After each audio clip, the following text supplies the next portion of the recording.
I found that nothing in life is worthwhile unless you take risks. Nothing. Nelson Mandela said, "There is no passion to be found playing small and settling for a life that's less than the one you're capable of living." Now, I'm sure in your experiences in school and applying to college and picking your major and deciding what you want to do with life, I'm sure people have told you to make sure you have something to fall back on. Make sure you got something to fall back on, honey. But I never understood that concept, having something to fall back on. If I'm going to fall, I don't want to fall back on anything except my faith. I want to fall forward. I figure at least this way I'll see what I'm going to hit. Fall forward. This is what I mean. Reggie Jackson struck out 2,600 times in his career, the most in the history of baseball. But you don't hear about the strikeouts. People remember the home runs. Fall forward. Thomas Edison conducted 1,000 failed experiments. Did you know that? I didn't know that. Because the 1,001st was the light bulb. Fall forward. Every failed experiment is one step closer to success. You've got to take risks, and I'm sure you've probably heard that before, but I want to talk to you about why that's so important. First, you will fail at some point in your life. Accept it. You will lose. You will embarrass yourself. You will suck at something. There's no doubt about it. And I know that's probably not a traditional message for a graduation ceremony, but hey, I'm telling you, embrace it, because it's inevitable. And I should know. In the acting business, you fail all the time. Early on in my career, I auditioned for a part in a Broadway musical. Perfect role for me, I thought, except for the fact that I can't sing. So I'm in the wings, I'm about to go on stage, but the guy in front of me, he's singing like Pavarotti. He's just, and he's just going on and on and on, and I'm just shrinking, I'm getting smaller and smaller. So they say, "Oh, thank you very much, and you'll be hearing from us." So I come out with my little sheet music, and it was Just My Imagination by the Temptations. That's what I came up with. So I hand it to the accompanist, and she looks at it and looks at me and looks out at the director and was like, "All right." So I start, I'm gonna sing. I'm like, "It's just my imagination once again, and then coming away with me." And I'm not saying anything, so I'm thinking I'm getting better. So I start getting into it. It was just my imagination. Running. They say, "Oh yeah, thank you very much, Mr. Washington. Thank you." So I assumed I didn't get the job. But the next part of the audition, he called me back. The next part of the audition is the acting part of the audition. Now I'm like, hey, okay, maybe I can't sing, but I know I can act. So they pair me with this guy, and again, I didn't know about musical theater. And musical theater is big, so they can reach everyone all the way in the back of the stadium. And I'm more from a realistic, naturalistic kind of acting where you actually talk to the person next to you. So I don't know what my line was. My line was, "Well, hand me the cup." And his line was, "Well, I will hand you the cup, my dear. The cup will be there to be handed to you." I said, "Oh, okay." "Well, should I give you the cup back?" "Oh, yes, you should give it back to me, because you know that is my cup and it should be given back to me." I didn't get the job. But here's the thing. I didn't quit. I didn't fall back. I walked out of there to prepare for the next audition, and the next audition, and the next audition. I prayed. I prayed, and I prayed. But I continued to fail, and fail, and fail. But it didn't matter, because you know what?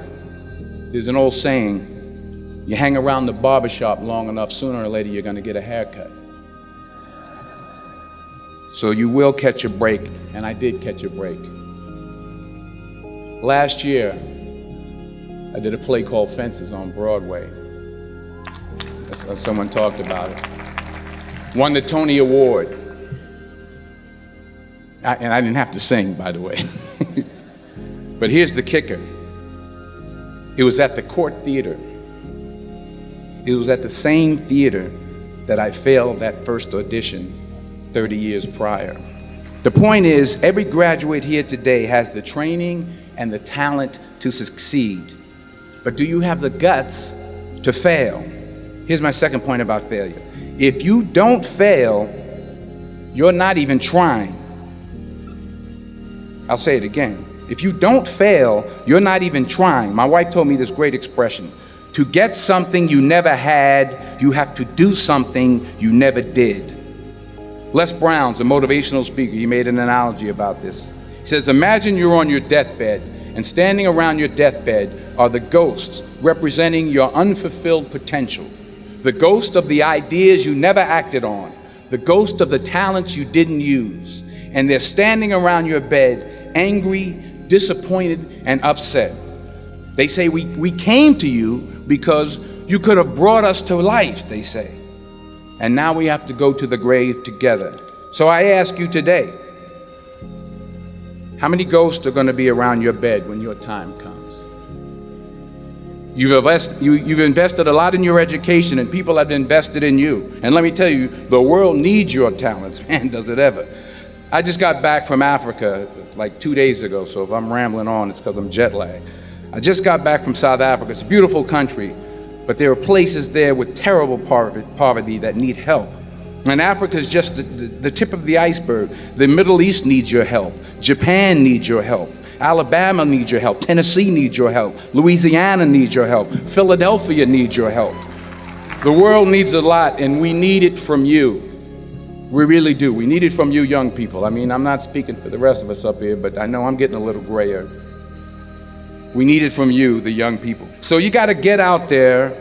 You got to give it everything you got, whether it's your time, your talent, your prayers, or your treasures. Because remember this, you will never see a U-Haul behind a hearse. You will never see a U-Haul behind a hearse. You can't take it with you. The Egyptians tried it, and all they got was robbed. So the question is, what are you going to do with what you have? I'm not talking about how much you have. Some of you are business majors, some of you are theologians, nurses, sociologists. Some of you have money, some of you have patience, some of you have kindness, some of you have love. Some of you have the gift of long suffering, whatever it is, whatever your gift is. What are you going to do with what you have? All right, now here's my last point about failure. Sometimes it's the best way to figure out where you're going. Your life will never be a straight path. I began at Fordham University as a pre-med student. I took a course called the cardiac I still can't say it. Cardiac morphogenesis. I couldn't read it, I couldn't say it, I sure couldn't pass it. So then I decided to go into pre-law, then journalism. And with no academic focus, my grades took off in their own direction. Yeah, down. I was a 1.8 GPA one semester, and the university very politely suggested that it might be better to take some time off. I was 20 years old. I was at my lowest point. And then one day, and I remember the exact day, March 27th, 1975, I was helping my mother in her beauty shop. My mother owned a beauty shop up in Mount Vernon. And there was this older woman who was considered one of the elders in the town. And I didn't know her personally, but I was looking in the mirror, and every time I looked at the mirror, I could see her behind me, and she was staring at me. She just kept looking at me. Every time I looked at her, she kept giving me these strange looks. So she finally took the dryer off her head and said, she said something I'll never forget. First of all, she said, somebody give me a piece of paper. Give me a piece of paper. She said, young boy, I have a prophecy, a spiritual prophecy. She said, you are going to travel the world and speak to millions of people. Now, mind you, I'm 20 years old. I'm flunked out of school. In fact, like a wise ass, I'm thinking to myself, maybe she's got something in that crystal ball about me getting back into school next fall. But maybe she was on to something, because later that summer, while working as a counselor at a YMCA camp in Connecticut, we put on a talent show for the campers. And after the show, another counselor came up to me and asked, have you ever thought about acting? You're good at that. So when I got back to Fordham that fall, I got in and I changed my major once again for the last time. And in the years that followed, just as that woman prophesied, I have traveled the world and I have spoken to millions of people through my movies. Millions who up till this day couldn't see me, who up till this day I couldn't see while I was talking to them, and they couldn't see me. They could only see the movie. They couldn't see the real me. But I see you today, and I'm encouraged by what I see. And I'm strengthened by what I see. And I love what I see.